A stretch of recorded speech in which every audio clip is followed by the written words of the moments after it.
Class में हम start करेंगे कंपाउंड इंटरेस्ट। कंपाउंड इंटरेस्ट का मतलब क्या होता है पता है आप दोनों में से किसी को? नहीं पता। कंपाउंड इंटरेस्ट का मतलब होता है चक्रवृद्धि ब्याज। मतलब आपने देखा होगा बैंक में हम ब्याज लोन लेने जाते हैं, वो बोलते हैं 6% रेट है, 7% होम लोन, 8%, उसके बाद एजुकेशन लोन, बहुत सारे लोन मिलते हैं हमें। लेकिन दो तरीके से लोन मिलते हैं हमें। कभी भी अगर कोई भी इंटरेस्ट रेट चार्ज की जाती है हम पे, तो हम पे दो तरीके से की जाती है। एक तो वो सिंपल इंटरेस्ट होता है और एक होता है कंपाउंड। सिंपल इंटरेस्ट और कंपाउंड इंटरेस्ट में फर्क क्या है पहले तो ये समझते हैं। जो भी पैसा उधार लिया या दिया जाता है, मैंने आपको 100 रुपए उधार दिया आज की डेट में, तो ये आपके लिए प्रिंसिपल कहलाएगा। इसको कहते हैं मूलधन, हिंदी में बात करें तो इसे मूलधन कहते हैं। तो मैंने कहा ये क्या होगा? प्रिंसिपल। मीडियम कौन सा आपका? हिंदी इंग्लिश? हिंदी, ठीक है। इसको मूलधन बोलते हैं। तो दोनों में बाइलिंगुअल बताऊंगा मैं, हिंदी में बताऊंगा इंग्लिश में। तो ये हो गया हमारा साधारण ब्याज और ये कौन सा हो गया? चक्रवृद्धि ब्याज। ये हो गया हमारा चक्र, शायद गलत है स्पेलिंग, देख लेना। चक्रवृद्धि ब्याज है ना, गलत है? ठीक है। प्रिंसिपल वो पैसा होता है जो उधार लिया या दिया जाता है। अब मान के चलो आपने मेरे से 100 रुपए उधार लिए आज की डेट में, वापस भी तो करोगी कभी, है ना? अगर एक ईमानदार व्यक्ति हो वापस भी करेगा ना वो। तो आपने कहा अभी नहीं मेरे पास, एक काम करूंगी मैं 1 साल बाद दूंगी पैसे। मैंने कहा ठीक है। आपने टाइम कितना मांग लिया मेरे से? 1 साल रुपए मांग लिया। 100 रुपए तो चलो बहुत कम हो गए, थोड़ा थोड़ा बढ़ा लेते हैं, 10,000 रुपए, है ना? 10,000 रुपए 1 साल बाद लौटा दूंगी आपने बोला। अब एक चीज बताओ, अगर मैंने आपको 10,000 दिया, आपने 1 साल बाद मुझे 10,000 लौटा दी, क्या इसमें मेरा कुछ फायदा है? क्या फायदा है? इंटरेस्ट मिलेगा नहीं, वो जब मिलेगा तब फायदा है ना। अगर मैं क्या कह रहा हूँ 10,000 मैंने नहीं दिए, 10,000 मैंने लौटा दी, कोई फायदा है? नहीं है ना। तो इसी वजह से, इसी कंसेप्ट से यहाँ पे एक रेट निकल के आई टर्म कि रेट में कुछ ब्याज लूंगा आपसे, तभी तो पैसा दूंगा आपको, वरना 10,000 में कहीं और इन्वेस्ट कर दूंगा, उससे ज्यादा कमा लूंगा। तो यहाँ से कंसेप्ट निकल के आया कि इंटरेस्ट चार्ज किया जाए। अगर किसी को पैसे की जरूरत है पैसा दे दो, लेकिन बदले में उससे थोड़ा ज्यादा पैसा वापस लो। तो इसी को हम बोलते हैं ब्याज लेना। अब ब्याज दो तरीके से लिया जाता है, एक तो होता है हमारा साधारण ब्याज सिंपल इंटरेस्ट, और एक होता है कंपाउंड इंटरेस्ट। अब इन दोनों में जो मेजर डिफरेंस रहता है वो डिफरेंस ये रहता है कि बात करें सिंपल इंटरेस्ट की, तो सिंपल का मतलब होता है जो भी आप ब्याज कैलकुलेट करोगे, जो भी रेट दी होगी, अगर मैंने कहा मैं 10% के हिसाब से ब्याज दूंगा आपको, रेट मैंने कितनी कह दी? 10%। तो आप पहले साल आपने मेरे को ये कमिटमेंट किया, चलो मान के चलो एक की जगह में 4 साल, कितने साल? 4 साल। ये first year, second year, third year और फोर्थ ईयर, 4 साल का कमिटमेंट किया था। आपने 10,000 रुपए मेरे से उधार लिया, बोला 4 साल में लौटाऊंगी। मैंने कहा हर साल कितना ब्याज दूंगा? 10%। 10% सालाना ब्याज दूंगा मैं पर एनम।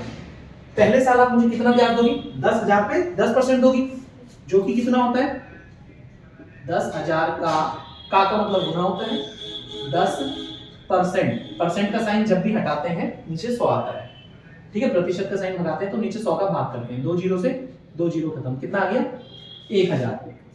आप मुझे पहले साल 1,000 रुपए ब्याज दोगे, क्लियर है? अगले साल जब आपने पहले साल ब्याज दे दिया, फिर दूसरे साल की कहानी आई। मैंने कहा हाँ इस साल का ब्याज भी लाओ। हर साल ब्याज दोगी ना, ऐसा तो है नहीं एक बार ब्याज दोगी। अगले साल आप फिर मेरे को इसी 10,000 पे 10% दोगी, जो कि वापस से कितना होगा? 1,000। तीसरे साल भी यही कहानी, फिर 1,000, और चौथे साल भी यही कहानी, फिर 1,000 रुपए। तो आप एक चीज बताओ, आपने हर बार मुझे किस पे ब्याज दिया? मूलधन पे ब्याज दिया कि नहीं दिया? प्रिंसिपल पे। हर बार आपने मूलधन पे ब्याज दिया। तो जब हम हर बार मूलधन पे ब्याज देते हैं उसी को साधारण ब्याज कहा जाता है। साधारण ब्याज का मतलब होता है कि सिर्फ मूलधन पे ब्याज दिया जाएगा और कुछ नहीं। जितना पैसा मैंने उधार लिया है मैं उसी पे ब्याज दूंगा। तो फिर जितना पैसा उधार लिया गया उस पे ब्याज दूंगा, इसके अलावा और किस चीज पे देना होता है ब्याज? है कोई ऐसी चीज जिस पे दोगे? भैया आप मेरे से जितना पैसा लोगे उसी पे तो ब्याज दोगे। तो चक्रवृद्धि ब्याज में क्या अलग है ऐसा? फिर कुछ आइडिया है? सर शायद जितने साल है साल के ऊपर इंटरेस्ट लगेगा। साल के ऊपर जितने आपसे 1,000 दिया तो इस 1,000 के ऊपर। हाँ, ये मेजर डिफरेंस होता है कि कंपाउंड इंटरेस्ट में क्या होता है, चक्रवृद्धि ब्याज में आप मूलधन पे तो ब्याज देते ही देते हो, साथ में हर साल जो आप ब्याज दे रहे हो ना ये 1,000 रुपए, इस पे भी ब्याज दोगे। आप इस पे ब्याज दोगे इस जगह पे, जब आप तीसरे साल आओगे आप इस पे ब्याज दोगे यहाँ पे, फिर इस पे ब्याज दोगे यहाँ पे। तो हर साल जितना साल ये बढ़ता जाएगा ब्याज आपका और बड़ा होता जाएगा। तो इसलिए बोलते हैं कभी भी पैसा किसी को अगर आपको देना है तो चक्रवृद्धि ब्याज पे दो, बहुत फायदा होगा। लेना है तो साधारण ब्याज पे दो, क्योंकि उसमें ब्याज कम देना पड़ता है। ये चीजें क्लियर हुई? अब देखते हैं कि कंपाउंड इंटरेस्ट हमारा चलेगा कैसे। कंपाउंड इंटरेस्ट पे आते हैं पहले, ठीक है? इसको मिटा रहा हूं मैं एग्जांपल को।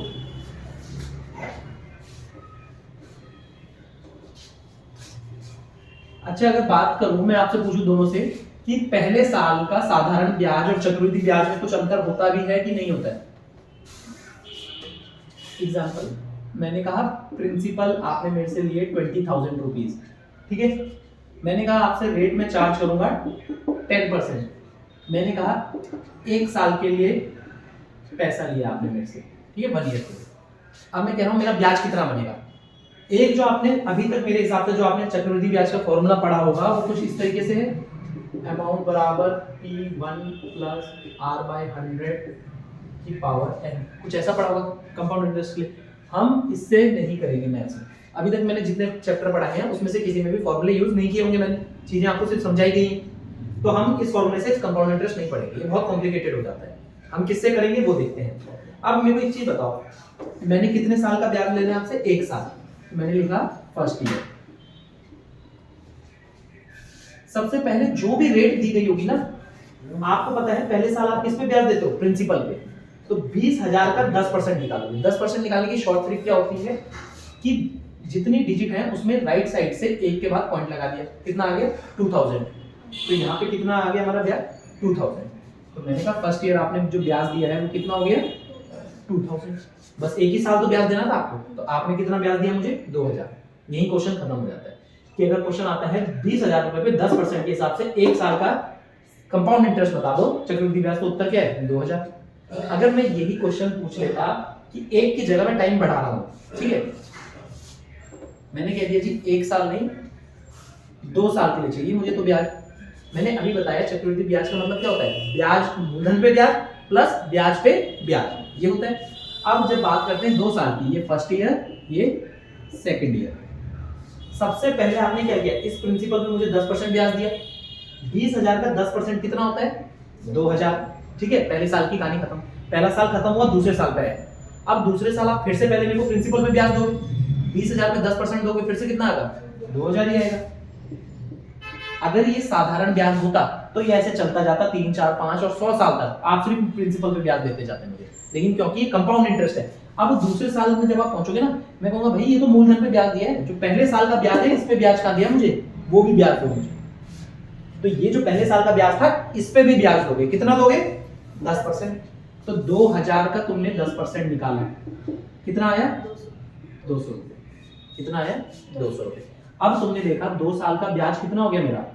4,000 तो ये हो गया प्लस 200 ये हो गया, कितना आ गया? 4,200। 4,200 रुपए ब्याज आ गया। अगर सिर्फ साधारण ब्याज होता तो आप मुझे सिर्फ 4,000 दे रहे होते, लेकिन क्योंकि चक्रवृद्धि था तो मुझे 200 रुपए का और फायदा हो गया। और ये तो तब फायदा है जब मैंने छोटी अमाउंट ली आपसे 20,000। मानो जो ऐसे लाखों रुपए उधार लेते हैं वो अगर चक्रवृद्धि लगाए तो उनका तो बहुत ज्यादा फायदा होता है। ये तो 2 साल की कहानी है। अब आते हैं 3 साल पे। हमारे एग्जाम पॉइंट ऑफ व्यू से 4 साल से ऊपर क्वेश्चन नहीं आएगा। कोई भी एग्जाम की इंस्टीट्यूट उठा लो, एसएससी, सीडीएस, एनडीए, कोई भी 4 साल से ऊपर का क्वेश्चन नहीं बनता है, ठीक है। तो 2 साल के बाद, ये 2 साल का मैं कहीं नोट कर लेता हूँ, इसके बाद इसका कुछ आपको एक शॉर्ट चीज बताऊंगा। 2 साल का ब्याज कितना है हमारा? 4,200, ठीक है। उससे पहले मैं एक चीज बता देता हूँ मैं आपको, इधर देखना, ये 2,000 कितनी बार आया जब आपने 2 साल का ब्याज निकाला? 2 बार आया। आपने कहा जी 2 बार आया 2,000। और 200 कितनी बार आया? 1 बार। ये 200 क्या था? इस ब्याज पे ब्याज था ना। ये कितनी बार आया? 1 बार। इसको साइड में कहीं लिख के चल रहे हैं, बाद में इसका यूज होगा। 2, 1, ये कब के लिए है? 2 ईयर के लिए। 2 ईयर के लिए 2, 1। इसमें 2 का मतलब क्या है कि 2,000 जो प्रिंसिपल पे ब्याज है वो 2 बार निकला है और ब्याज पे ब्याज 1 बार निकला है, ठीक है। अब मान के चलते हैं क्वेश्चन ने कहा 2 साल नहीं भाई 3 साल। 3 साल के लिए पैसा उधार लिया गया है। अब देखते हैं क्या चेंज आएगा। इसको फिर मिटाते हैं।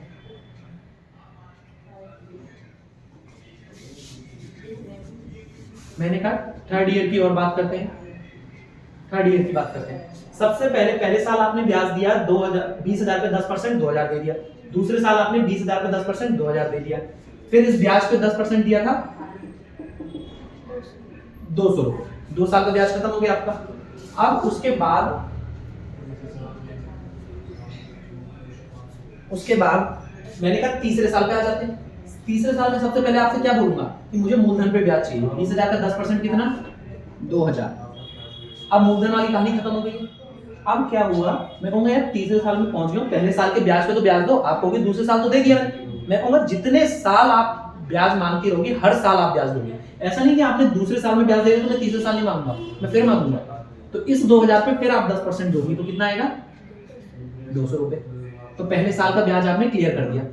अब दूसरे साल का आ जाता हूं, फिर इस 2000 पे फिर 10% दोगी कितना आएगा 200, और इस 200 पे भी 10% दोगी कितना आएगा 20 रुपए। आप देख लीजिए जैसे जैसे साल बढ़ रहे हैं ब्याज कितना बढ़ता जा रहा है। थोड़ा कॉम्प्लिकेटेड सा लग रहा होगा, हर एक ब्याज पे ब्याज देना है। इसी के लिए अब एक चीज बताना मुझे, 2000 2000 2000 कितनी बार आया 2000 3 बार आया। मैं लिख दिया 2000 3 बार आया। 200 कितनी बार आया 3 बार, मैं लिख दिया 3 बार आया। और 20 कितनी बार आया 1 बार, ये मैंने लिख दिया 3 ईयर के लिए। ठीक है, एक बार इनको प्लस कर लेते हैं। टोटल ब्याज कितना है 2 4 6620, कितना आ गया 6620 रुपए, इतना ब्याज आ गया हमारा। ठीक है, ये टेबल क्लियर है। फिर से बताता हूँ, ये प्रिंसिपल पे, ये है प्रिंसिपल पे ब्याज। ये वाली लाइन जो हमेशा ही पहली वाली लाइन होती है किसकी होती है प्रिंसिपल पे ब्याज। ये हमेशा प्रिंसिपल पे ही ब्याज मिलता है, और प्रिंसिपल पे ही ब्याज को हम क्या कहते हैं साधारण ब्याज भी कहते हैं, है ना। एसआई भी तो वही होता है प्रिंसिपल पे ब्याज। तो इसको एक केस में आप एसआई भी बोल सकते हो। ठीक है, और ये वाला आपने देखा इस 2000 पे आपने दिया 10%, ये आया 200। फिर इस 2000 पे 10%, ये वाला 200, इस 2000 पे 10%, ये वाला 200, और फिर 200 पे 10% 20। ये टेबल क्लियर है। अब देखो, अगर मान के चलो एग्जाम में ये क्वेश्चन आया होता मेरे पास, अब एक बार इस टेबल इस कोड पे आ जाता हूं मैं। मुझे पता है 3 साल के लिए क्या कोड होता है 331, क्या कोड होता है 331। तो मेरे को ये टेबल के लफड़े में पढ़ना ही नहीं था, ये आपके समझाने के लिए है, समझ के लिए है कि ब्याज मिलता कैसे है। आपको 3 साल का कोड पता है 331, आपको पता है 20,000 पे 10%, ये आपने कोड लिखा 331। 20,000 का 10% कितना 2000, इस 2000 का कितना 10% कितना होता है 200, और 200 का 10% 20। 3 बार आया है 2000, तो कितना बन गया 6000। 3 बार 200 आया है, कितना बन गया 600 रुपए, और एक बार 20 रुपए आया, कितना आया 20। क्या इन सबको जोड़ के भी यही आया 6620। तो इसलिए हमारी सुविधा के लिए ये कोड बना के रखे मैंने कि क्या रहेगा, आपको पता है 2003 बार आया, इसलिए कोड 3 ये होता है प्रिंसिपल पे ब्याज। और उसके बाद इस पे 10%, क्योंकि इसी का तो 10% ये था, इसी का 10% ये, और इसी का 10% ये रहा, तो 3 बार ये आया और एक बार उस पे आया। तो ये हमने डायरेक्ट आंसर इसका निकाल दिया। क्वेश्चन ये आएगा एग्जाम में 20,000 पे 10% के हिसाब से 3 साल का सीआई बताओ, मैं सीधा कोड लिखूंगा 331 और ये करके आंसर खत्म कर दूंगा। क्लियर है ये मेथड। ठीक है, ऐसी ही एक 4 साल का कोड होता है 4 साल का, उसको और देख लेते हैं। इसको मिटाऊंगा मैं, ठीक है, ये हमने मिटाया।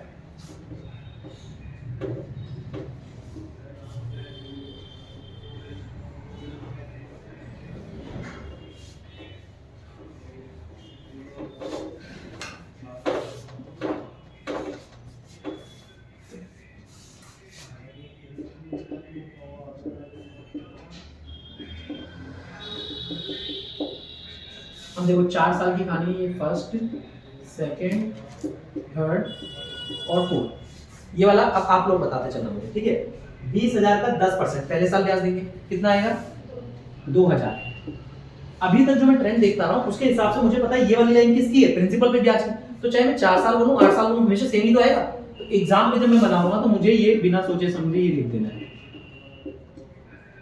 क्योंकि हर बार प्रिंसिपल पे ब्याज ये तो आता रहेगा।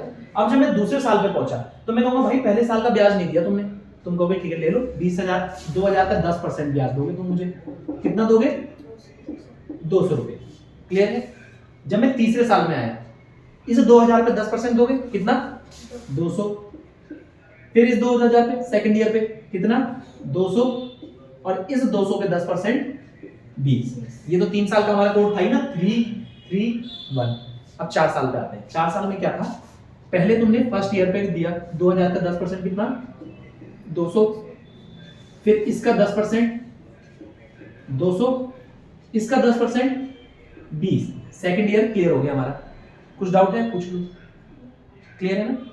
अब तीसरे साल के ब्याज पे 2000 का 10% कितना 200, इस 200 का 10% यहां नीचे लिख रहा हूं मैं 20, इस 200 का 20 और इस 20 का 10% 2। लंबा हो गया टेबल, है ना, लेकिन हमें तो बस कोड निकालना है, कोड समझाने के। 2000 कितनी बार आया? 4 बार। तुमने कहा 2000 आया 4 बार, ये 4 ईयर का कोड। उसके बाद 200 कितनी बार आया? 1 2 3 4 5 6, 200 आया 6 बार। 20 कितनी बार आया? 1 2 3 4 4, और 2 कितनी बार आया? 1। अब एक बार टोटल ब्याज देख लेते हैं कितना बन रहा है। 8000, है ना, 200 6 बार आया तो 1200, 20 4 बार आया 80 और 2, तो कितना आ गया? 8680, 680 620 रुपए 22, है ना।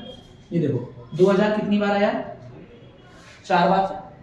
इसका 10% निकाला था तो 200, इसका 10% 20, इसका 2। 4 इंटू 2000 कितना बना हमारा? 8000। 6 इंटू 200 1200, 4 इंटू 20 80, 1 इंटू 2 2, 8000, 9282, 9282 रुपए हमारा ब्याज है। क्लियर? तो ये टेबल आपके समझ के लिए जरूरी है, पर एग्जाम में हमें कोड याद होना चाहिए कि कैसे ब्याज पे ब्याज मिलता है, चक्रवृद्धि ब्याज क्या होता है। अब जैसे देखा आपने 4 साल तो इतना ज्यादा होने लग गया, 5 साल 6 साल तो सोचो, जब ज्यादा 10 साल के लिए लेगा कोई तो कितना ब्याज मिल जाता है। इस वजह से चक्रवृद्धि ब्याज के अंदर हम बोलते हैं इंसान दब जाता है, तो चक्रवृद्धि ब्याज पे ऐसा कभी नहीं लेना चाहिए। क्लियर है चीज? तो अब एक बार इसके कोड को समराइज करके यहाँ लिख रहा हूं मैं, ठीक है, तो उनको ध्यान रखना आप, वो कोड ध्यान होंगे तो एग्जाम में आंसर बहुत आसानी से आते हैं। मिटा दो इसे। अब देखना, जो मैंने कोड की बात करी थी, 2 साल का कितना होता है? 2 1। 3 साल का कितना होता है? 3 बहुत बढ़िया, 3 3 1, और 4 साल का 4 6 4 6 4 1। बस हमें ये कोड याद रखना है, ये कोड याद रखेंगे तो एक क्वेश्चन हमारे लिए बहुत आसान बन जाएंगे। इसमें जैसे मान के चलो हल्का सा चेंज कर लेते हैं, अब आप आंसर दे देना मुझे जल्दी जल्दी। मैंने कह दिया प्रिंसिपल है जी 10,000, रेट कर दी 20%,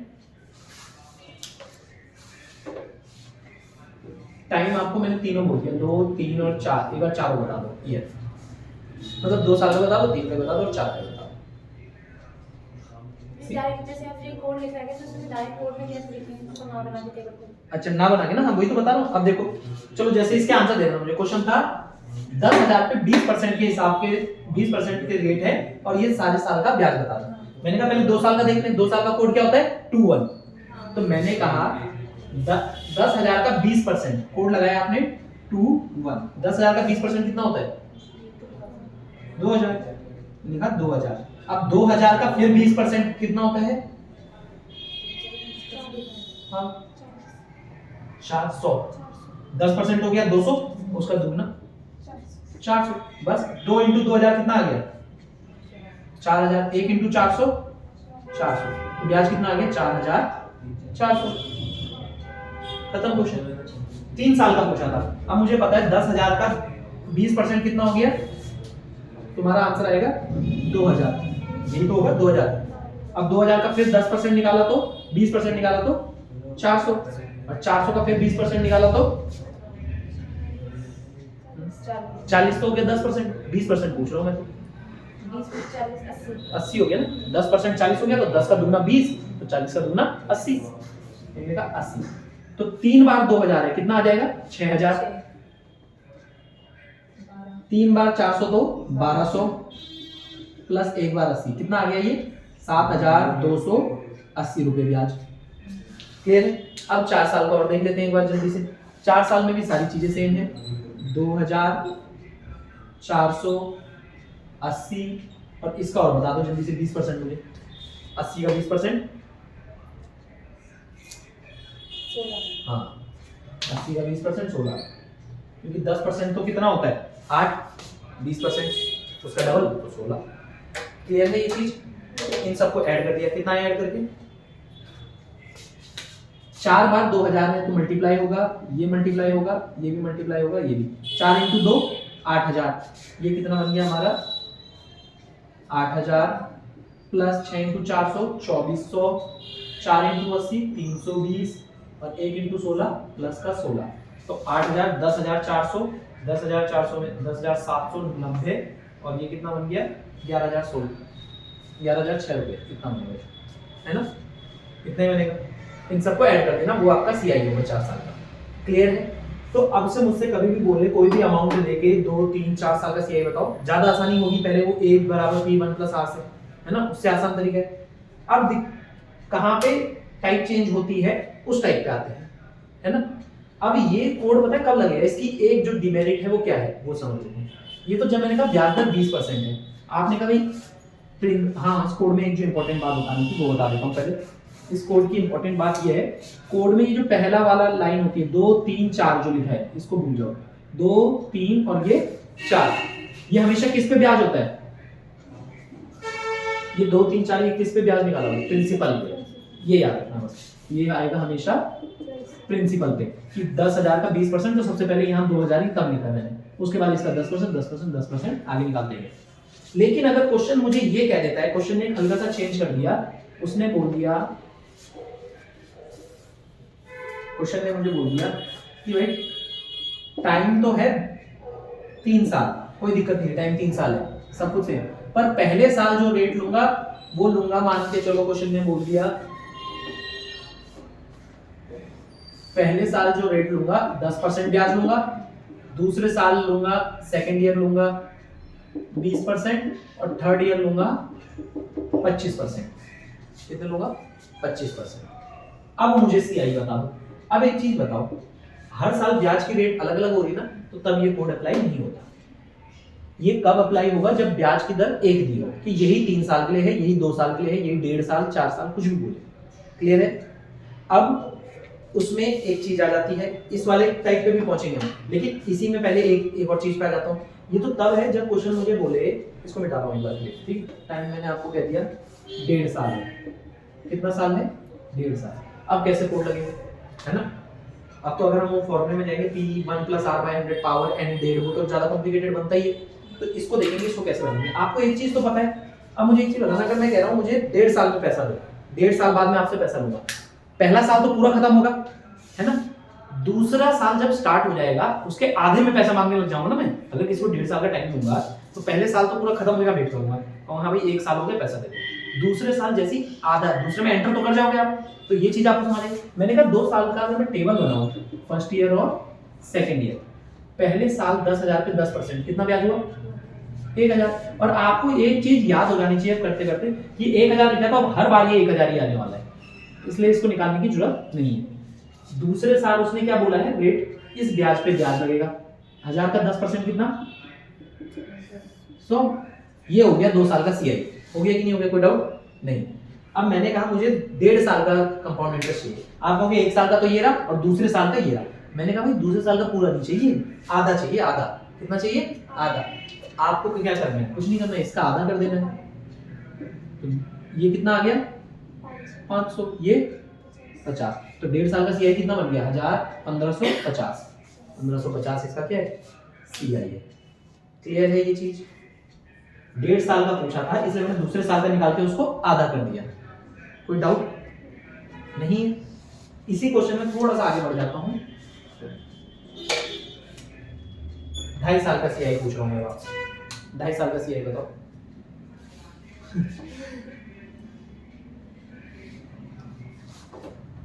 दो साल का पूरा लेंगे पहले। 2 साल का पूरा निकालोगी, तीसरे का आधा कर दोगी। अब 2 साल का देखो, इसमें पता है अब जल्दी जल्दी करते हैं, कैसे जल्दी होगा ये भी देख लेते हैं। 3 साल, आपको एक चीज पता चल गई कि आपको कितने साल तक निकालना ही पड़ेगा? 3 साल तो निकालना ही पड़ेगा भाई। अब मुझे एक चीज बताओ, 3 साल का कोड क्या होता है? 331 होता है। आपने सबसे पहले प्रिंसिपल पे ब्याज निकाला 1,000। आपको पता है ये चीज पूरी रिपीट होने वाली है ना? अब पहला 3 तो आपने लिख दिया, उसके बाद का एक 3 और बचा है, तो यानी इस पे जो ब्याज लगा है 100 रुपए, 10% कितना होता है? 100। अब 331 होता है, तो 100 भी कितनी बार आएगा? 3 बार आएगा। अब जो 1 है लास्ट में, इस पे 10%, कितना आ गया? 10। अब आपने एक चीज देखी होगी, जब मैंने पहले टेबल बनाया था उससे ज्यादा आसानी हो रही है बनाने में, है ना? तो ये तो तब है जब अभी आपने सिर्फ 2 क्वेश्चन देखे और फर्स्ट टाइम ये कंसेप्ट देख रहे हो। जब आप इसकी प्रैक्टिस करते हो ना, तो ये टेबल बहुत आसानी से रट जाती है दिमाग में कि ये 3 आ गया, एक बार सॉल्व करना मुझे पता है 2 बार और आएगा, क्योंकि 331 होता है और लास्ट में 1 होता है। अब मुझे पता है कितने साल का पैसा चाहिए मुझे? 2.5 साल। तो पहले साल तो आपसे पूरा लूंगा, दूसरे साल आपसे पूरा लूंगा, तीसरे साल आप कहोगे पूरा नहीं दूंगी, आधा दूंगी, क्योंकि बात आधे साल की उम्र का आधा दे दो। अब चाहे या तो आप इन सब का प्लस कर दो, बाद में डिवाइड बाय 2 कर दो, या पहले ही डिवाइड बाय 2 कर दो, मर्जी आपकी है। पिछले में हमने पहले कर दिया तो यहाँ भी पहले कर देते हैं, आसान लगेगा। 2 2 2 2 कितना आ गया?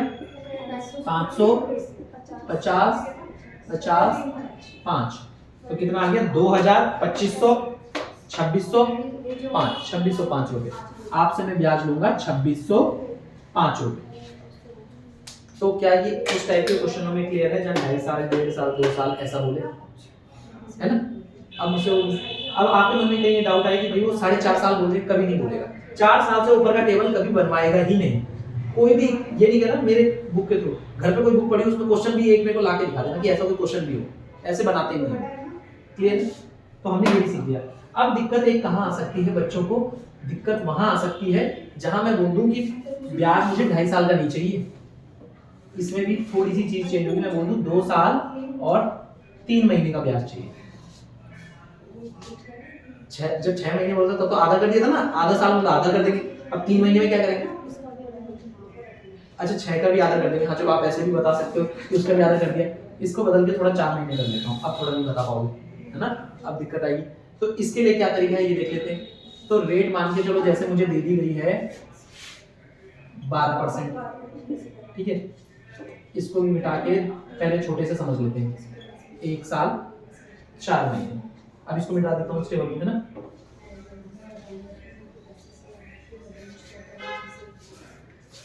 अब क्वेश्चन में मुझे एक चीज बोली, भाई 10,000 रुपए उधार लिया है, रेट कितनी चार्ज करूंगा? 12% पर एनम, सालाना 12% ब्याज लूंगा।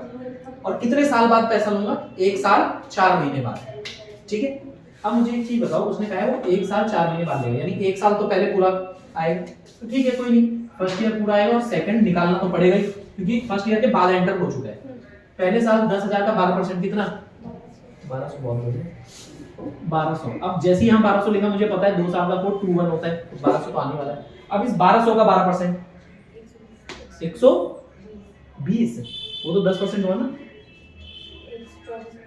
124 हो जाएगा 12%। 1200 का 12%, 12 का स्क्वायर, वर्ग कितना होता है 12 का? 140। हाँ 144, 144, ठीक है? इतना यहाँ पे ब्याज आ गया। इतनी चीजें तो क्लियर होंगी कि भैया इसका 12% निकाला है। अब मुझे एक चीज बताओ, क्या मुझे दूसरे साल का पूरा ब्याज चाहिए था? नहीं, मुझे कितने महीने का चाहिए था? 4 महीने का। अब वही इसको कैसे करें? ये तो यहाँ दिक्कत है। इसको ऐसे करेंगे, आपको एक पता है 12% पर एनम बोला गया, साल के 12% मिल रहे हैं। 12% ब्याज कितने महीने में देगा? एक साल में कितने महीने? 4। कौन सा कैलेंडर है आपके पास? 12 महीने ना, एक साल में 12 महीने। अब मुझे ब्याज कितने महीने का चाहिए? 4 महीने का, तो मुझे 4 महीने का चाहिए ना। अब देखो 12 को आप 4 कैसे बोल सकते हो? जब आपने 3 से भाग लगाया होगा तभी तो आप बोलोगे 4 महीने का ब्याज निकला है। तो ये जितना भी आया है इसको 3 से भाग लगा दो। यहाँ भी 3 से भाग लगा दिया, यहाँ भी 3 से भाग लगा दिया। 3 से भाग लगाते कितना आ गया? 400। 3 से भाग लगाते 28, 28 नहीं, 3 से कितनी बार गया? 3 चौको 12 होता है, हाँ 48 है। तो ब्याज कितना हो गया? 1648 रुपए। ब्याज कितना हो गया? 1648 रुपए। अब कोई कहेगा यार इसने तो 5 महीने बोल दिया, तब वो ऐसे वैल्यू नहीं देता, वैल्यूज बहुत सोच समझ के दी जाती है क्वेश्चंस में, ठीक है? तो हमने 2-3 चीजें सीख ली अभी तक। क्या क्या एक बार समराइज कर देता हूं। कंपाउंड इंटरेस्ट का मतलब क्या होता है? चक्रवृद्धि ब्याज का मतलब क्या होता है? चक्रवृद्धि और साधारण में अंतर क्या है? वो प्रिंसिपल के ऊपर लेगा। हाँ, साधारण प्रिंसिपल के ऊपर और चक्रवृद्धि समय के ऊपर, ब्याज के ऊपर, ब्याज के ऊपर ब्याज के ऊपर ब्याज, ब्याज के ऊपर ब्याज, चक्रवृद्धि ब्याज, मूलधन पे ब्याज, साधारण ब्याज। भाई सिंपल सी बात है, प्रिंसिपल पे निकालना है, आसान है तो साधारण है। लेकिन जब थोड़ा कॉम्प्लिकेट हो जाए चीजें कि ब्याज पे भी ब्याज चाहिए, मूलधन पे भी ब्याज चाहिए, हर चीज पे पैसा पैसा चाहिए, तो चक्रवृद्धि, ठीक है? दूसरी चीज, 2 साल का अगर मेरे से पूछे रेट दे करके, सेम रेट हो दोनों साल, तो क्या कोड है? 2 नहीं 2-1, हाँ 2-1। 3 साल का पूछे तो 3-3-1, और 4 साल का पूछे तो 4-6-4, और 5 साल का पूछे तो है ही नहीं, पूछेगा ही नहीं कभी। क्लियर है? अब उसके अलावा हमने सीख लिया कि ये तो तब बात है जब 2 साल 3 साल 4, 1 साल पूछे, 1.5 साल पूछे, 2.5 साल पूछे, 1 साल 4 महीने, 3 महीने ऐसे करें तो हम क्या कर देंगे भाई 12 महीने, हमें 4 महीने का चाहिए, तो 4 महीने का कैसे निकालेंगे? जब 12 को 3 से भाग लगाऊंगा तो 4 महीने का निकल जाएगा ना, इधर भी 3 से भाग लगाऊंगा। ऐसे वो कहता 8 महीने, तो फिर ऐसी यहाँ पे कुछ वैल्यूज होती है, 8 कैसे लाएंगे, कुछ ऐसा होता। क्लियर है? ये 2-3 टाइप अभी तक क्लियर हो गई होगी, है ना? ठीक है, कोई डाउट है इनमें तो पूछ लो। 8 का कैसे होगा? 8 का कैसे होगा? अब जैसे मान के चलो आपने कहा 12% 12 महीने का ब्याज है, अब मैंने कहा मुझे 8 महीने का चाहिए, ठीक है? तो यहाँ पे फिर वो एक दूसरी चीज बोलेगा, इंटरेस्ट इज कंपाउंडेड क्वार्टरली या interest is compounded after every 4 month, ऐसी कुछ लाइन ऐड करेगा, तो वो चीज आगे आएगी। क्योंकि आपने क्वेश्चन सुने होंगे जब वो कहता है ब्याज प्रति छमाही देरी है, मतलब हर 6 महीने में ब्याज है, interest is paid half yearly, है ना? इंटरेस्ट इज पेड क्वार्टरली, ये अलग टाइप आएगी, ये आगे आएगी जब इससे, तब हम 4 महीने भी देखेंगे, 6 महीने भी, 3 महीने भी देखेंगे, 8 भी देखेंगे, ठीक है? और 9 महीने भी देखेंगे, उसमें 9 महीने वाला भी करवाऊंगा। क्लियर है? तो इसको मिटा देता हूँ।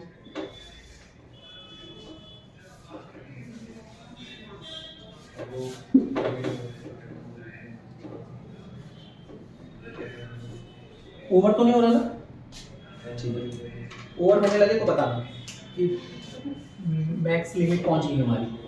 अब देखो प्रिंसिपल मैंने कह दिया 10, अच्छा ये हर बार मैं प्रिंसिपल 10,000 ही क्यों ले रहा हूँ? कैलकुलेशन में आसानी है, इस वजह से समझाने में कोई चीज जब नहीं समझाते तो कैलकुलेशन टफ होगी तो आपको उसमें दिक्कत होगी। अब मैंने कह दिया रेट, अब आते हैं उस कंसेप्ट पे जो मैं बोल रहा था, पहले साल में आपसे ब्याज लूंगा 10%, दूसरे साल ब्याज लूंगा 20%, तीसरे साल ब्याज लूंगा 25%, और टाइम कितने साल हो गया? 3 साल ही बोलूंगा ना, 3 साल बोल रहा हूँ, 3 ही हुआ ना, टाइम बराबर 3 साल। तो मैंने कह दिया इसका आंसर सीआई बता दो, सीआई बता दो। अभी तक जो हम देखते आ रहे थे भले 1 साल 5 महीने, 1 साल 6 महीने जो भी था, हर बार ब्याज दर सेम थी, अब क्या होगी? ब्याज दर बदल गई है। तो इसको करने के 2 तरीके बताऊंगा, जो अच्छा लगे उसको आप लोग अपना लो। एक तो तरीका वो ये जो हम अभी तक करते हैं, मुझे पता है कितने साल ब्याज निकालना है, 3 साल, ये लिखा first year, second year, third year. 10,000 का 10% कितना होता है भाई? 1000। हाँ इतना डर के क्यों? सही बोल रहा है, 1000। दूसरे साल की बात करते हैं, दूसरे साल ब्याज दर 10% नहीं रहेगी, अब कितनी होगी? 20%। तो अब 10,000 का कितना परसेंट निकालना पड़ेगा? 20%, जो कि कितना होता है? 2,000।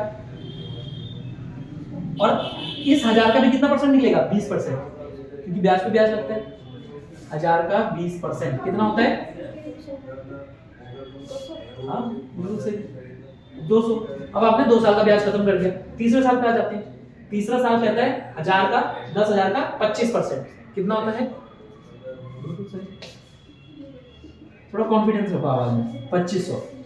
उसके बाद अब आपको ये 25% किसका निकालना है? अब आप लोग बताओ, आप दोनों में से कोई, ये 25% किसका निकलेगा? 225 का निकलेगा। 2500 का इसका निकलेगा, 2000 का निकलेगा, 200 का भी निकलेगा, इस 1000 का नहीं निकलेगा। हाँ तो वही सबसे पहले उसका निकलेगा ना, तो इसका 25% कितना हो गया?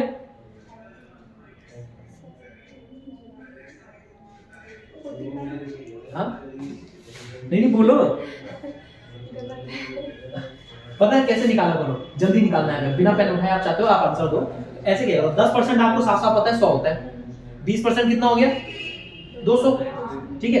10% 100 होता है, आपको 25 निकालना था, जिसमें से आप ऐसे तोड़ दो 20 और 5 में, 20% का मतलब आपने कितना बता दिया? 200 बता दिया ना। 10% 100 बोल रहे हो तो 10 का आधा 5 होता है, तो 100 का आधा 50, तो 200 प्लस 50 250। ये चीजें दिमाग में जल्दी जल्दी करने का टाइम के साथ होगी, ऐसा नहीं कि अभी हो जाएंगी, आपको ये चीजें दिमाग में तोड़नी पड़ेगी, और नहीं तोड़ पा रहे तो ऐसा लिखना पड़ेगा, 1000 × 25/100, 2 जीरो से 2 जीरो खत्म, 250। तो ये तो ज्यादा आसान, मैं ऐसे नहीं कर लूंगा, लेकिन समय के साथ आपको पता चलेगा जब आप कि एक एक सेकंड ऐसे करके बचता है जब आप माइंड में कैलकुलेशंस करते हैं। तो अब इसका तो निकाल दिया, इसका 25% निकालना है, या फिर आप ऐसे सोचो, आपको तो ये आना चाहिए, आपको तो मैंने बताया 25% का मतलब क्या होता है फ्रैक्शन में? 1/4। तो इसका मुझे 25% निकालना है, तो क्या मैं ऐसा नहीं बोल सकता कि इसका 1/4 निकालना है? तो 1/4 कितना हो गया? 500। ये चीज कर सकते हैं ना, ये ज्यादा आसान है, ये कर लेना, लेकिन करना 500। अब इसका 25% निकालना है, यानी 1/4 कितना होता है? 200 का 1/4 हाँ 50। तो ये है टोटल ब्याज। कितना आ गया टोटल ब्याज? 1000, 2000, 4000, 4500, 5000, 5000 और 400 और 500। क्या इतना ही आ रहा है? एक बार जोड़ के देख लेना। नहीं गलत जोड़ा यार मैंने। 6500, 6500, 1000 कम हो गया। क्लियर है? ये तो वो तरीका है जो हम ब्याज को ब्याज देना टेबल से सीख रहे हैं, है ना? वो तरीका है। और ये परसेंटेज अलग थी, इसलिए यहाँ कोड नहीं लग पाया कि 1000 ये तो सब जगह 1000 लिख दूं। ये भी चीज समझ आई होगी। लेकिन ये है कि पहली लाइन मूलधन पे ब्याज होती तो हर बार मैंने प्रिंसिपल पे ब्याज निकाला। ये तरीका आपका हर जगह काम आएगा। और ये पता है मेन कहाँ डिफरेंस लाएगा? उस क्वेश्चन में जहां वो कहता है 2 साल का साधारण ब्याज और चक्रवृद्धि ब्याज का अंतर इतना है, तो मूलधन ज्ञात करो। कि difference between simple interest and compound interest is 35 for example, then find the principal. उसमें काम आएगा। अब इसका दूसरा तरीका देखता हूं, आप देखना आपको कौन सा तरीका ज्यादा पसंद आया, ठीक है? उसको अपनाना। इसको यही कर देते हैं, यहां मिटा रहा हूं, यहां मिटा देते हैं। इसमें तुम बताना पड़ेगा मुझे जल्दी जल्दी। अगर आप बताना चाहो आप भी बताना। 10% की फ्रैक्शन वैल्यू 1/10, आपको पता है फ्रैक्शन वैल्यू कैसे निकालते हैं? बता देता हूं एक बार जल्दी। परसेंट का साइन जब भी हटाते हैं तो 100 का डिवाइड करना पड़ता है, ठीक है? ये परसेंटेज चैप्टर में पढ़ा है मैंने। क्यों करते हैं इसके पीछे का पूरा लॉजिक। तो 0 से 0 कट गया, कितना आ गया? 1/10। 20% बोला था मैंने, तो 20/100। 0 से 0 कट गया 1/5। 25 बोला था तो 25/100, 1/4। ऐसे करके फ्रैक्शन वैल्यूज है। क्लियर है? अब मुझे एक चीज बताना, अब मैं यहाँ लिख रहा हूँ ये प्रिंसिपल और यहाँ अमाउंट। पहले इन दोनों में अंतर बताना मुझे। मूलधन और मिश्र धन में अंतर बताओ, प्रिंसिपल और अमाउंट में अंतर बताओ, क्या होता है? अमाउंट शायद से जो सारा ऐड करने के बाद आएगा। किसमें क्या ऐड करेंगे? ये जो प्रिंसिपल हमने जितना भी इंटरेस्ट में निकालने के बाद जो आ रहा है, मतलब इंटरेस्ट को प्रिंसिपल में ऐड करेंगे, ऐसा बोल रहा हूँ। हाँ। ठीक है, आप क्या बोल रहे हो? मूलधन और मिश्र धन में अंतर? अच्छा अभी पता नहीं, एक बार समझा देता हूँ मैं। ये होता है एक नॉर्मल भाषा में समझाता हूँ। मैंने आपको 100 रुपए दिए, आपने कहा कल लौटाऊंगी। मैंने कहा ठीक है। कल आप 100 रुपए लेके आई, मैं कहूंगा इस पे ब्याज भी दो, 10 रुपए ब्याज भी ले लिया। तो आपने मुझे मेरा पैसा 100 रुपए तो लौटाया लौटाया, 10 रुपए ब्याज भी लौटाया। तो आपने टोटल कितने रुपए दिए? 110। इसे बोला जाता है मिश्र धन।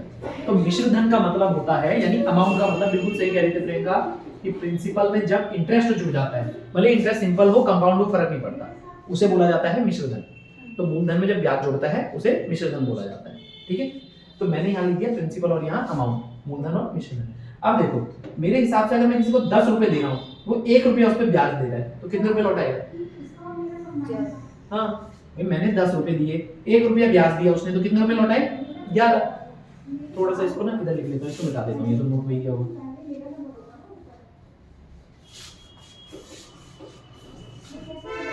मैं लिख दिया यहाँ पे मेरा प्रिंसिपल और यहाँ पे अमाउंट। मैंने कहा 1/10 है। ये 10 मैंने अगर प्रिंसिपल बोला इसे, अच्छा ये 10 को मैंने प्रिंसिपल ही क्यों बोला? हाँ नीचे वाली वैल्यू हमेशा क्या होती है? 100% होती है। और मूलधन हमेशा 100% होता है। भाई क्यों होता है 100%? मैंने आपको 5 रुपए दिए, उसको 50 रुपए दिए। कल जब लौटाओगी तो आप 5 ही रुपए तो दोगी, तब बोलोगी ना हिसाब क्लियर हो गया सर। और वो कितने देगी? 50 देगी। तो आपके लिए 100% रुपए लौटा दिया आपने 5, उसने भी जब 50 लौटाए उसने भी 100% लौटा दिए। तो हर किसी का 100% अलग अलग हो सकता है, लेकिन जब पूरा होता है तो उसे 100% बोला जाता है। तो फ्रैक्शन कभी भी लिखा दिखे ना आज के बाद, तो उसमें ये जो नीचे वाली वैल्यू होती है हमेशा 100% को ही दर्शाती है। जैसे मैं बचपन में कहता था मेरे 35 नंबर आए हैं 70 में से, तो अगर ज्यादा से ज्यादा पूरे भी लाता तो 70 ही ला पाता ना, 70 से ऊपर तो नहीं ला सकता था। तो ये नीचे 70 ही ला पा रहा हूँ, तो यानी 100% है। कोई बोले 100% नंबर लाया तो 70 में से 70 लाया, 70 में से 71 तो नहीं ला पाए। इसलिए नीचे वाली वैल्यू हमेशा 100% को डिनोट करती है। ये भी परसेंटेज के बेसिक में बताया मैंने। अब यहाँ आ जाते हैं, 10 रुपए थी, उस पे 1 रुपए का ब्याज मिला, तो कितना देगा अगला मुझे? 11 रुपए। 5 रुपए थे, उस पे 1 रुपए का ब्याज मिला, 6 रुपए। 4 रुपए थे, उस पे 5 रुपए का ब्याज मिला। क्या यही चीज है? अब इन सब की मल्टीप्लाई कर दो, जो भी आएगा यहाँ लिखो, इन सब की मल्टीप्लाई कर दो, यहाँ लिखो, है ना? लेकिन मैं क्या कर सकता हूँ उससे पहले इधर देखना, आपको ये सक्सेसिव में बताया मैंने कि जो चीज कट रही है उनको काट लेते हैं। 5 से 5 कट गया, 2 से 2 बार कट गया, 2 से 3 बार कट गया, और कुछ कट रहा है? किससे कटेगा 10? हाँ, अब ये चीज बतानी है इसमें इंपॉर्टेंट, रेशियो में भी पढ़ा है, सेम साइड में चीजें नहीं कटती, यहाँ से इस तरफ, इससे इस तरफ ही कटेंगी। ऐसा नहीं करूंगा मैं कि 2 से 5 बार काट दूंगा, ये गलत हो जाएगा। क्लियर है? ठीक है, तो कितना आ गया आपके हिसाब से? 10 × 2 20, 11 × 3 33। इसका मतलब पता क्या हुआ कि मैंने किसी को 20 रुपए दिए हैं, उसने कितने लौटाए मुझे? 33। मैंने जब उसे 20 रुपए दिए, उसने कितने लौटाए? 33। तो क्वेश्चन कह रहा है भाई 20 रुपए नहीं दिए थे तूने उसे 10,000 रुपए दिए। कितने दिए? 10,000। तो मैंने कहा अच्छा, जिसको मैं 20 बोल रहा हूँ एक्चुअल में वो है कितना? 10,000 है। तो मुझे ब्याज बताना है, तो 20 दिए थे, 33 लौटा रहा है, तो यानी 13 रुपए ब्याज हुआ ना। तो 13 का मतलब इतना क्रॉस मल्टीप्लाई, तो 0 से 0 कट गया, 2 से 500 बार, 500 × 13 6500। क्या यहाँ से भी वही उत्तर आया जो आया था 6500 पहले में? 6500 ही आया था, यकीन करो आप, ऐसा मान लो 6500 ही आया था। आपको शुरुआत में मेथड थोड़ा अजीब लग रहा होगा, क्यों? क्योंकि आपने अभी तक रेशियो नहीं देखा, परसेंटेज नहीं समझा, आपके लिए तो ये चीज ज्यादा नॉर्मल लग रही होगी कि भाई परसेंटेज को सीरीज में कन्वर्ट किया, 10 से 11, 11 से 3, 3 से 5। क्लियर है? ठीक है, तो इस टाइप के क्वेश्चन हम इस तरीके से बनाएंगे जब वो रेट अलग अलग दे देगा हर साल के लिए। अब क्वेश्चन इतना चेंज कर सकता है मैक्सिमम कि 10 की जगह कभी बोल दे 70%, यहाँ बोल दे 80%, यहाँ बोल दे 40%। फ्रैक्शन में बदलो, प्रिंसिपल अमाउंट लिखो, जो चीज कट रही है काटो, कि तुम्हारे हिसाब से 20 है प्रिंसिपल, क्वेश्चन के हिसाब से 10,000 है, तुम्हारे हिसाब से ब्याज इतना, तो क्वेश्चन के हिसाब से कितना। क्लियर है? आज की क्लास में इतना ही रखते हैं, ठीक है। अब इसकी नई टाइप में एंटर करेंगे हम, तो वो ज्यादा हो जाएगा आपके लिए, है ना। एक ही दिन में एक बार समराइज कर देते हैं जल्दी से सीआई को। आपने क्या क्या सीखा सीआई में? हाँ, साधारण ब्याज का अंतर सीखा कि अंतर होता क्या है। अंतर ये होता है, साधारण ब्याज किस पे निकलता है हर बार? मूलधन पे, है ना। इसीलिए साधारण ब्याज कभी बदलता नहीं है, चाहे वो 1 साल का हो, 10 साल का हो, 100 साल का हो, हमेशा सेम रहता है। चक्रवृद्धि ब्याज क्या होता है? मूलधन पे ब्याज प्लस ब्याज पे ब्याज, ठीक है। अब ऐसे हमने टेबल बनाना सीखा, उसमें हमने सीखा 2 साल का, 3 साल का और 4 साल का। 3 साल का कोड, हाँ, 4 साल का कोड आप, हाँ, और 2 साल का और 1 साल का।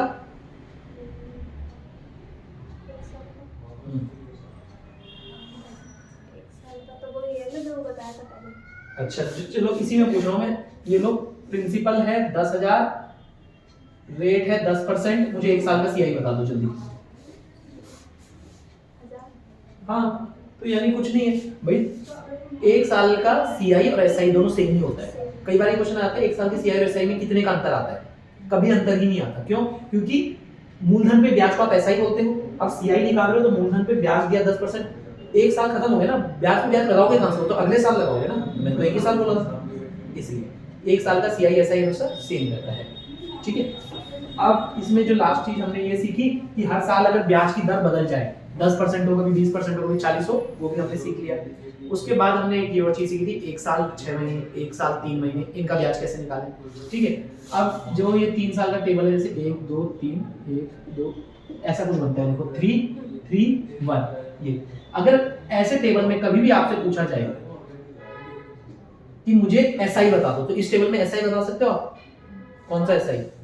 हाँ, ये वाली लाइन को एसआई बोला जाता है, ये वाली लाइन को एसआई बोला जाता है। एसआई पूछता तो मैं ये बताता। अगर सीआई पूछेगा तो कौन सा हो जाएगा? बहुत बढ़िया, सीआई हो जाएंगे ये सारे क्या हो जाएंगे? सीआई। तो क्वेश्चन यहाँ से ऐसे बनता है कि एसआई और सीआई का डिफरेंस देके रखता है क्वेश्चन। तो डिफरेंस क्या हो गया इन दोनों का? कौन सा पार्ट इन दोनों का डिफरेंस दिख रहा है आपको? इसमें प्रिंसिपल का, उसमें एम्प्लॉयज। हाँ, नहीं इसमें दिख कैसे, जैसे आपने बोला ना एसआई के लिए आपने बोला ये 3, सीआई के लिए आपने बोला ये सारे। अब मैं कहूँ एसआई और सीआई का डिफरेंस, इसमें पहले साल का, उसमें ना सारे बराबर साल के, मतलब 3 साल का एसआई, 3 साल का सीआई। अंतर पता क्या है? अब एक चीज बताओ, ये वाले जो 3 बिंदु हैं सीआई में आ रहे हैं, ये एसआई में भी आ रहे हैं, तो ये वाले जो है ये नहीं आ पा रहे ना एसआई में, तो यही तो डिफरेंस है ना। कैसे, एक बार समझ लेते हैं। जैसे मान के चलो आपने कहा, मैंने कहा ये है 10 10 10 सेम होते हैं, 5 5 5 1। अब मैं आपसे बोलूं मुझे एसआई बताओ सिर्फ 3 साल का, आपका उत्तर क्या आएगा? 30। एसआई 30। मैं कहूं सीआई बता दो, आपका आंसर क्या आएगा? सबको प्लस कर दो, कितना आ गया? 46। अब मैं कहूं मुझे इनका डिफरेंस बता दो, आप क्या बोलोगे? 16 है जी। ये तो बोलोगे 3 साल के सीआई और एसआई का डिफरेंस कितना है 16। तो मैं कह रहा हूँ ये निकालने की जरूरत ही नहीं मुझे कि मैं इनको प्लस करूं, मैं डायरेक्ट, मेरे को पता है डिफरेंस हमेशा यही वैल्यू होगी, तो डायरेक्ट यही बता देता ना 16, क्योंकि ये चीज तो एसआई में भी है सीआई में भी है, इसके होने ना होने से कोई फर्क नहीं पड़ेगा। तुम्हारे पास 20 रुपए है, इसके पास 70 रुपए है, ठीक है, तुम्हारे पास 20 है, इसके पास 70 है। अब मैंने तुम्हें भी 10 रुपए दिए, इसे भी 10 रुपए दिए, क्या तुम्हारे पास जो पहले रुपए का अंतर था, कितने रुपए का अंतर था, 50 रुपए का। जब मैंने दोनों को 10-10 दिए तो तुम्हारे पास 30 हो गए 80, अभी भी अंतर कितना रहा 50, यानी मेरे 10 का कोई मतलब ही नहीं है, क्योंकि तुम्हारे पास जो पहले अंतर था आज भी अंतर वही मेंटेन है, क्योंकि दोनों को सेम चीज दी है। तो यही कंसेप्ट यहाँ लगता है, यही चीज एसआई में भी है और यही चीज सीआई में भी, तो इसके होने ना होने से कोई फर्क नहीं है, अंतर खाली ये वाली चीज है। इस पे डिटेल में चर्चा कल करेंगे अगले पार्ट में, तब तक के लिए पढ़ते रहो, लगे रहो।